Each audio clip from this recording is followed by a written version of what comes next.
Aikaisemmissa videossa käsittelin virologi eli virustutkija Heikki Hyödyn tekemää tutkimusta, jonka mukaan likaiset kädet suojaavat ihmistä immuunisairauksilta.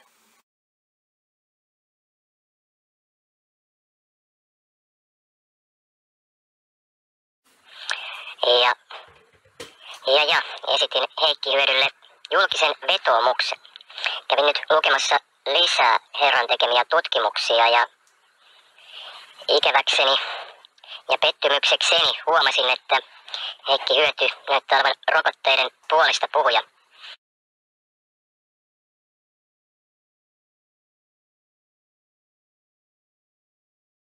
Heikki Hyöty näyttää olevan rokotteiden puolesta puhuja. Tässä on juttu, jossa Heikki Hyöty on mukana kehittämässä diabetesrokotetta ja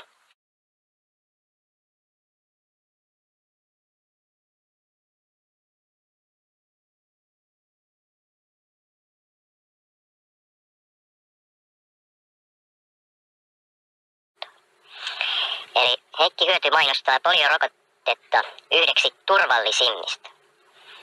Lähdetään katsomaan ihan ensin, että mitä poliorokotteen pakkausselosteessa kerrotaan. Otetaan tämmönen poliorokote kuin Imovax, injektioneste, suspensio. Ihan ensimmäisenä, niin kuin aina rokotteiden pakkausselosteissa sanotaan, niin täällä mainitaan näin. Lue tämä pakkausseloste huolellisesti ennen kuin sinut tai lapsesi rokotetaan, sillä se sisältää sinulle tärkeitä tietoja.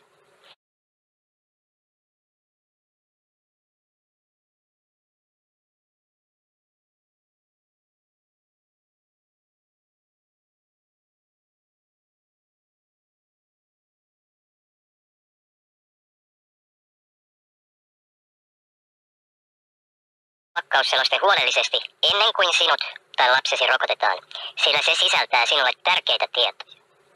Eli täällä ei lue, että anna lääkärisi lukea tämä. Täällä ei lue, että mene lääkäriin ja rokotuta itsesi lukematta tätä, vaan täällä sanotaan, että tämä pakkausseloste pitää huolellisesti lukea ennen kuin rokotuttaa itsensä tai lapsensa. Mennään katsomaan, että miksi täällä on aina ensimmäisenä tämmöinen maininta. Mun mielestä on täysin käsittämätöntä, että kun olen kuunnellut sellaisia lääkäreitä, jotka on aikaisemmin olleet rokotemyönteisiä ja ovat uskoneet siten, kuten Heikki Hyöty näyttää edelleen uskovan. Eli ovat uskoneet, että rokotteet on turvallisia ja että ne toimii. Niin aikamoisena järkytyksenä on tullut se, että he eivät ole opiskelunsa aikana, eivätkä lääkäriuransa aikana itse lukeneet tätä pakkausselostetta. He eivät ole koskaan tutkineet tarkemmin sitä, että mitä kaikkea nämä rokotteet pitää sisällään.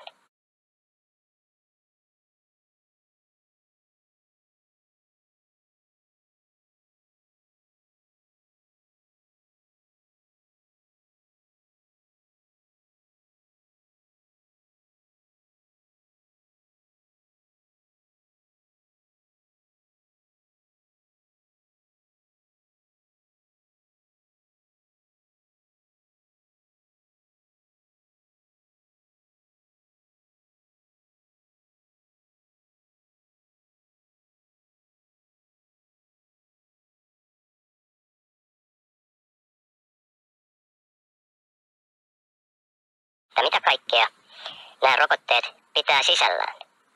Mennään ensin kohtaan mahdolliset haittavaikutukset. Yleisimmät haittavaikutukset ovat injektiokohdan paikallisreaktiot, kuten punotuskipu ja turvotus sekä kuume. No nyt ei kauhean pahoja ole, mutta jatketaan eteenpäin. Myös seuraavia haittavaikutuksia on raportoitu ja suluissa esiintymistiheys tuntematon. Syy minkä takia esiintymistiheys on tuntematon on siinä, että suurin osa ihmisistä ei osaa kerta kaikkiaan yhdistää saamiaan haittavaikutuksia saamaansa rokotteeseen. Ja syy, että miksi eivät osaa, niin on siinä, että he eivät ole tehneet rokotteen valmistajan ohjeen mukaan. Eli eivät ole lukeneet tätä pakkausselostetta.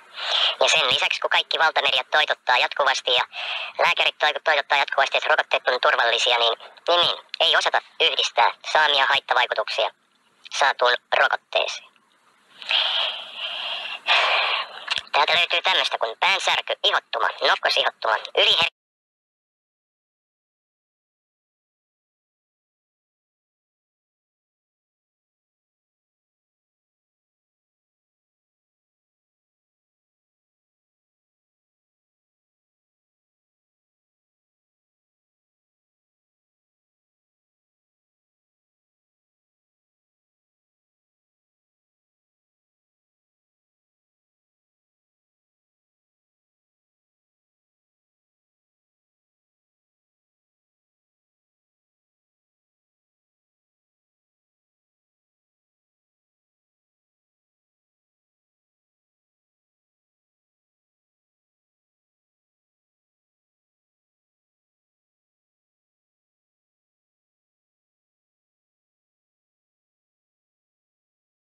ei osata yhdistää saamia haittavaikutuksia saatuun rokotteeseen.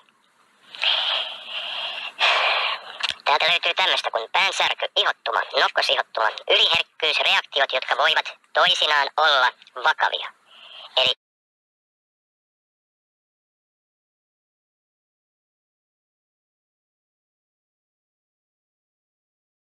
vakavia yliherkkyysreaktioita. Lisäksi täällä on lievä ja ohimenevä nivel- tai lihaskipu. Mutta sitten pistely, lyhytkestoiset kouristukset tai kuumekouristukset.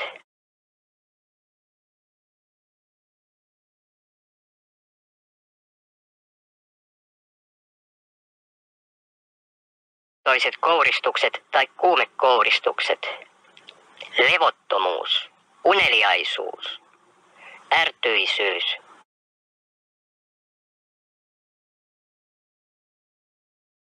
Ärtyisyys ja imukudossairaus. Sitten täällä lisäksi sanotaan, että hyvin ennenaikaisesti syntyneillä keskosilla on riski hengityskatkoksille.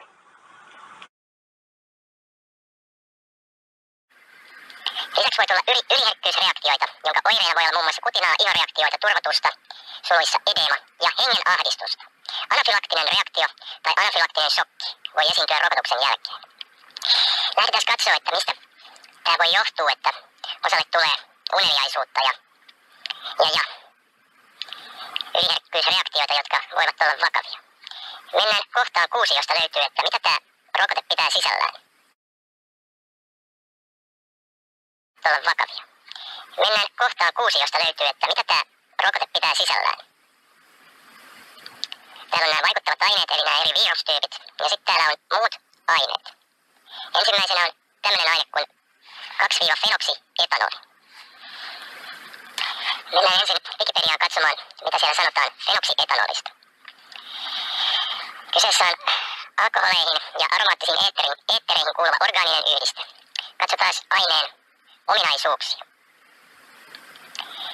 Fenoksietanoli liukenee hieman veteen ja hyvin muun muassa etanoliin ja diatyyleetteriin. Sitten fenoksietanoli ärsyttää ihoa, silmiä ja hengitysteitä. Sillä on vaikutuksia hermostoon, mikä voi ilmetä esimerkiksi uneliaisuutena tai puheen muuttumisena epäselväksi. Eli äsken luettiin rokotteen pakkausselosteista, että aiheuttaa uneliaisuutta.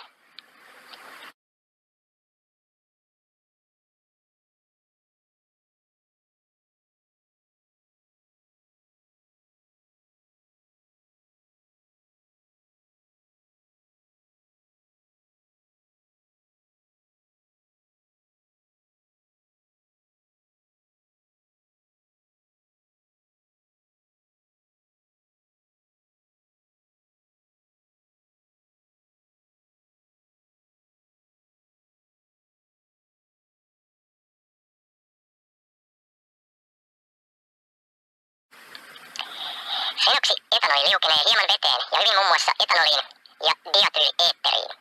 Sitten fenoksietanoli ärsyttää ihoa, silmiä ja hengitysteitä. Sillä on vaikutuksia hermostoon, mikä voi fenoksietanoli ärsyttää ihoa, silmiä ja hengitysteitä. Sillä on vaikutuksia hermostoon, mikä voi ilmetä esimerkiksi uneliaisuutena tai puheen muuttumisena epäselväksi. Eli äsken luettiin rokotteen pakkausselosteista, että aiheuttaa uneliaisuutta. Ja katsottiin, että se sisältää tätä fenoksietanolia ja fenoksietanolin tiedetään vaikuttavan hermostoon. Ja tämä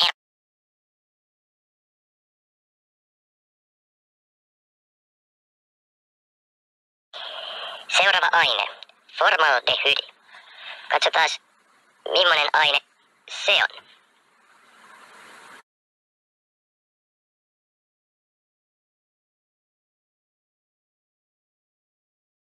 Se on formaldehydi, voimakas hajuinen kaasu ja aldehydeistä yksinkertaisin. Katsotaan, mitä sen ominaisuuksista löytyy. Tämä ei vaikuta oikein hyvälle, että täältä löytyy tämmöisiä. Muistakaa, että tätä siis pistoksena lyödään suoraan meidän elimistöön. Terveysvaikutukset. Formaldehydi ärsyttää silmiä ja hengitysteiden limakalvoja. Silmissä ilmentyvää polttavaa tunnetta ja yskää voi aiheuttaa 5-10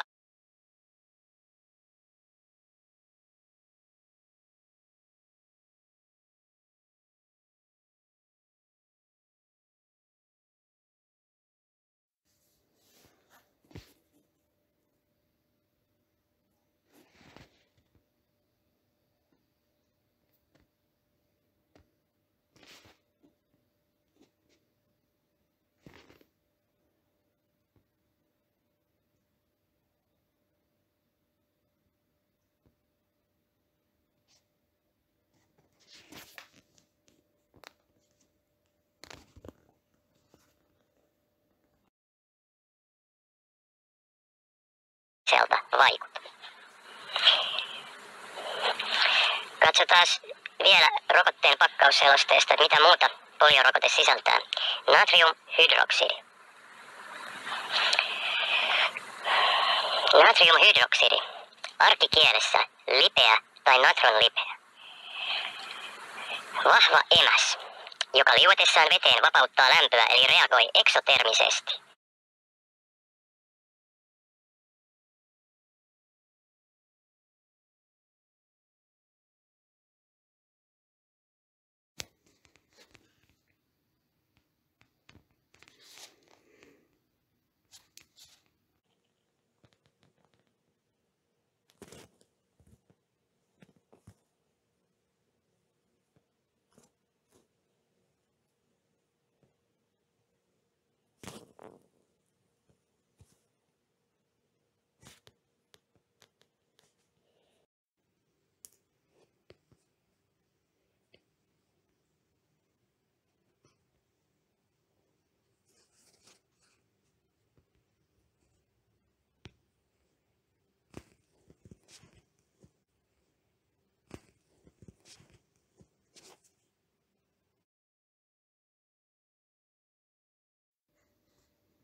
Tai natronlipeä.